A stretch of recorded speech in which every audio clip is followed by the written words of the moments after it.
할렐루야. 우리 하나님의 은혜와 평강이 우리 새벽을 깨어 예배하시는 성도님들의 심령과 가정에 충만하기를 소망합니다. 믿는 자들의 삶의 자리에 고난이 있다라고 바울은 고백합니다.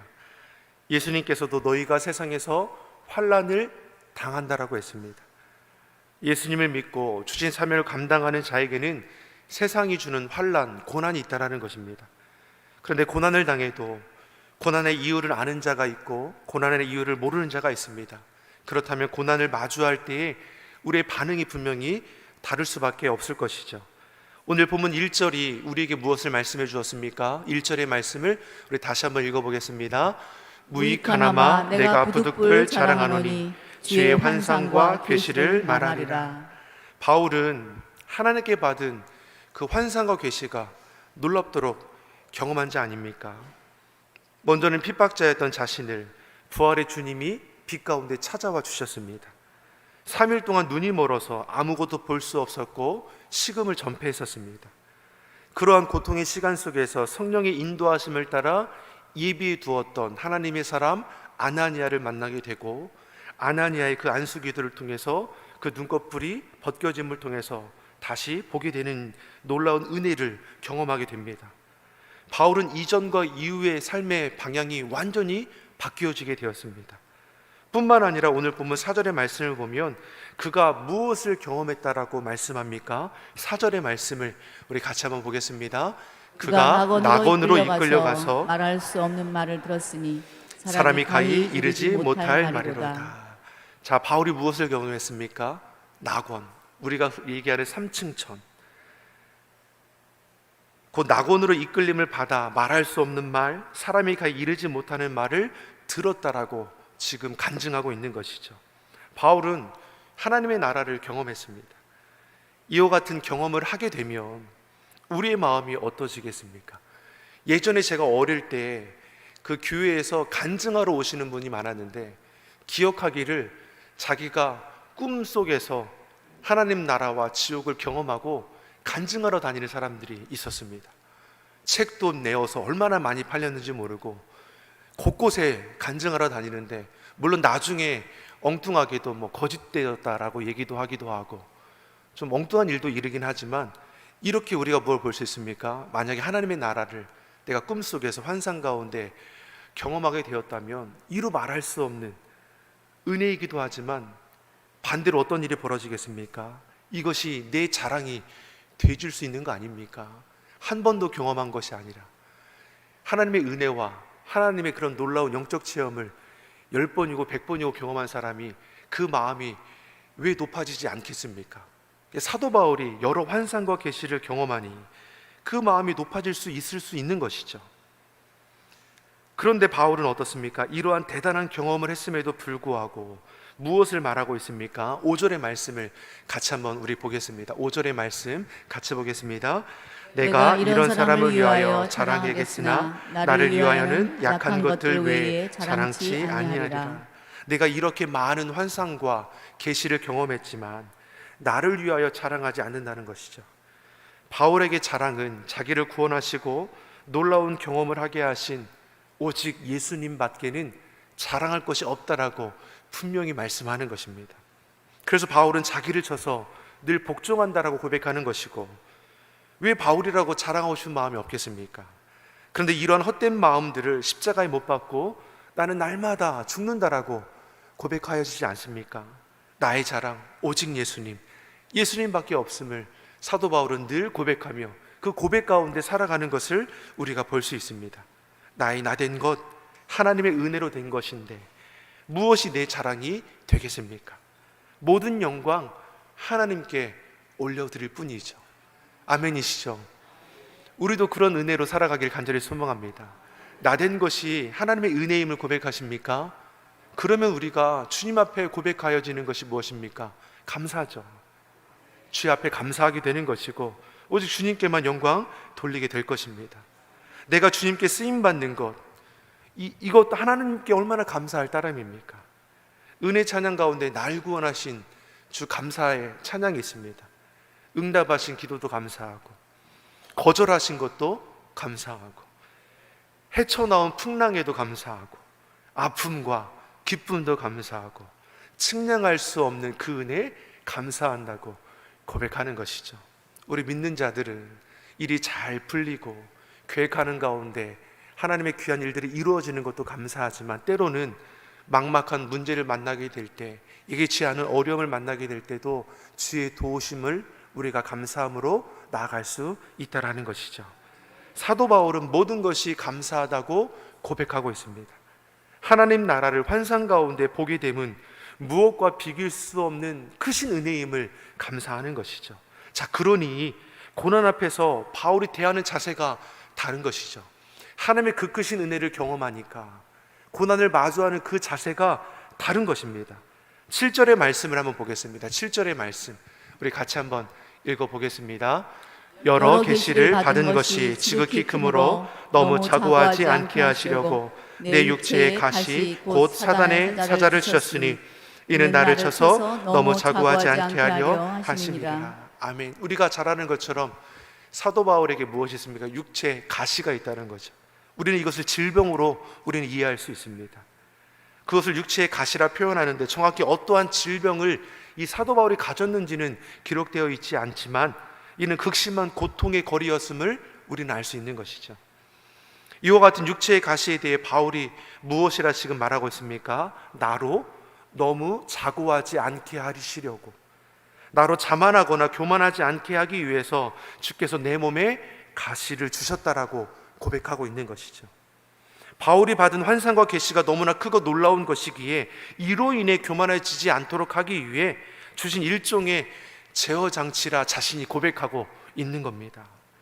다시 말해 바울은 자신이 가진 질병으로 고통이 찾아올 때면 이 고통을 하나님의 손길이라고 여기기 시작했습니다. 하나님이 나를 너무나 사랑하셔서 교만하지 않도록 은혜 가운데 겸손의 종으로 삼기 위해서 나 육체에 가시를 허락하여 주신 거나 고통이 있을 때마다 오히려 이것을 주의 은혜로 여기며 감사로 고백하였다라는 것이죠. 그러니 8절에 이것이 내게서 떠나기 위해 내가 3번 주께 간구하였더니, 바울도 이 육체의 가시, 어쩔 수 없는 이 질병으로부터 고침을 받기 위해서 하나님 앞에 기도하기를 3번 했다라는 거죠. 어떻게 보면 이 또한 대단한 거 아닙니까?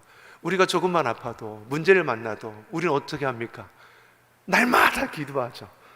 이것은 하나님 말씀대로 하는 겁니다. 쉬지 말고 기도하라 하셨으니 응답을 기뻐하며 기대하며 우리는 쉼없이 기도하는 것이죠. 근데 바울은 무엇입니까? 자기가 육체의 가시를 위해서 3번 기도했다 말하는 것이죠.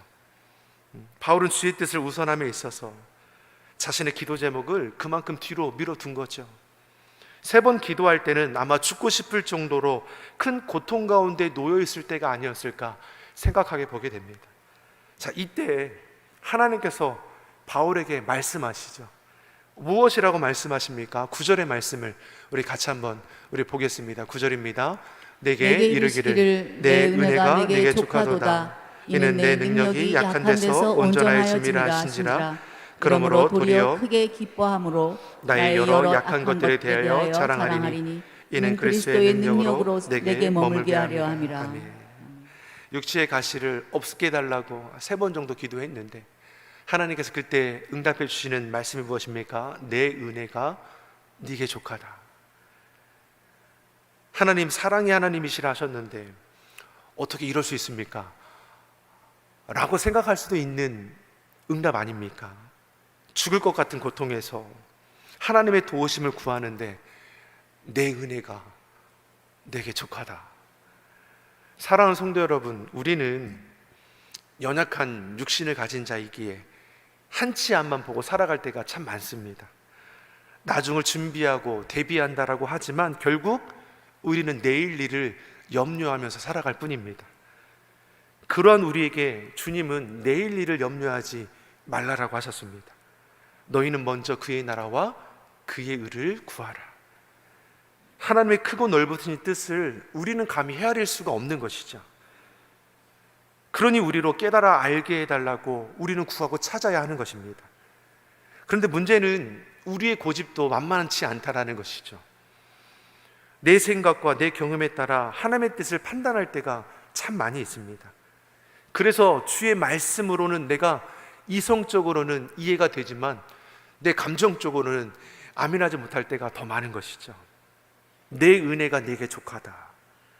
이 말씀이 저와 여러분에게 은혜가 되기를 예수님의 이름으로 축원합니다. 하나님의 말씀을 우리가 판단해서는 안 되는 것이죠. 있는 그대로 우리가 아멘으로 받을 수 있는 저와 여러분이 되기를 예수님의 이름으로 소망합니다. 내 능력은 약한 데서 온전하여 짐이라. 하나님은 연약한 자를 들어 쓰시는 분이시죠. 연약한 가운데서 주의 도우심을 구하고 찾는 자들을 통해 놀랍도록 역사해 주셨습니다. 우리의 자랑 어디에 있습니까? 바울은 연약한 가운데 힘이 되시는 주님이 자랑이라고 오늘 본문에서 고백하는 것이죠. 그러니 10절에 그가 무엇이라고 우리에게 말씀해 주고 있습니까? 10절의 말씀 같이 보겠습니다.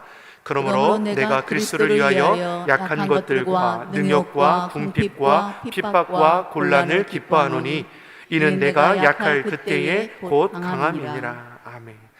참으로 이 세상의 상식으로 이해할 수 없는 말씀인 것이죠. 세상 가치를 바라보는 자에게는 이 말씀이 아무런 감동도 없게 될 것입니다. 그러나 참된 가치를 바라보는 자는 이 말씀을 통해 위로를 받게 될 것이고 힘을 얻게 될 것입니다. 바울은 주님을 위하여 당하는 어려움의 문제를 기뻐한다라고 했습니다. 내가 약할 때에 오히려 내가 강하여진다라는 것이죠. 세상 사람들이 이해할 수 없는 고백이지만 믿는 자들에겐 이것이 큰 도전이 되는 것입니다. 사랑하는 성도 여러분, 주님을 의지하는 자는 주님께서 그 삶의 자리를 반드시 지켜주시고 도와주심을 믿습니다. 약해진다라는 것이 무엇을 가리키는 것입니까? 우리가 붙들고 의지할 분이 오직 주님밖에 없음을 고백되어져야 한다는 것이죠. 사랑하는 성도 여러분, 우리가 주님을 믿고 주 앞에 나와 고백되어질 때 어떤 자리였습니까? 모든 일이 잘 풀려지고 사업이 잘 될 때, 승승장구할 때 우리가 주님을 고백하며 뜨겁게 기도했습니까? 문제를 만나고 어려움의 문제를 만나고 예기치 않는 불의한 일을 만날 때, 고통 가운데 연약할 때, 신음할 때 더욱더 우리는 주님을 찾고 구하게 되죠. 그때 주님의 놀라운 은혜를 우리가 경험하고 회복되어짐을 통해서 다시금 주님 앞에 견고히 서는 우리의 삶의 자리를 우리가 얼마나 많이 고백해지게 됩니까? 바울도 마찬가지이죠. 연약할 때, 고난 가운데 있을 때 주의 은혜를 구하죠. 내 은혜가 내게 족하다. 순간순간 베풀어주신 그 은혜 가운데 그 어려움의 문제를 해결해야 되고, 하나님께서 그 지경을 더욱더 확장시켜 주시고 주의 뜻을 이루어갈 수 있도록 새 힘을 더하여 주시는 그 은혜를 바울이 날마다 경험하니까 자기가 높아지려는 이 교만한 마음을 늘 주님 앞에 십자가의 자신을 못 박는다 고백되어지는 것입니다. 잘 되면 잘 될수록 주의 은혜가 크담을 고백하는 복 있는 삶의 자리로 세워지는 것이죠. 저와 여러분이 이 은혜를 경험할 수 있기를 간절히 소망합니다. 우리도 삶의 자리에서 예기치 않은 문제를 만날 때가 있습니다. 바울의 고백을 빗대어 보면 하나님께서 혹 이 모양 저 모양의 가시를 우리에게 허락하실 때에 이에 대해서 우리가 무조건 불평하고 원망하는 마음을 가져서는 안 될 것이죠. 아니, 오히려 고난 앞에 이를 감사하며 기쁨으로 감당할 수 있는 그런 믿음의 자리로 우리가 나아가야 한다는 것입니다. 그러면 고난을 대처하는 우리의 자세가 그 결과까지도 달라질 수밖에 없는 것입니다. 하나님은 우리의 고난까지도 선용하셔서 우리를 향한 계획하심을 이루어 주시는 분이십니다. 사랑하는 성도 여러분, 오늘 하루를 우리가 살아갈 때 예기치 않은 어려움의 문제를 만날 때 이것이 여러분을 낙심케 하는 이유가 되는 것이 아니라 오히려 이것이 하나님의 은혜를 경험할 수 있는 계기가 되어 나갈 수 있는 그런 은혜가 있기를 예수님의 이름으로 축원합니다. 기도하겠습니다.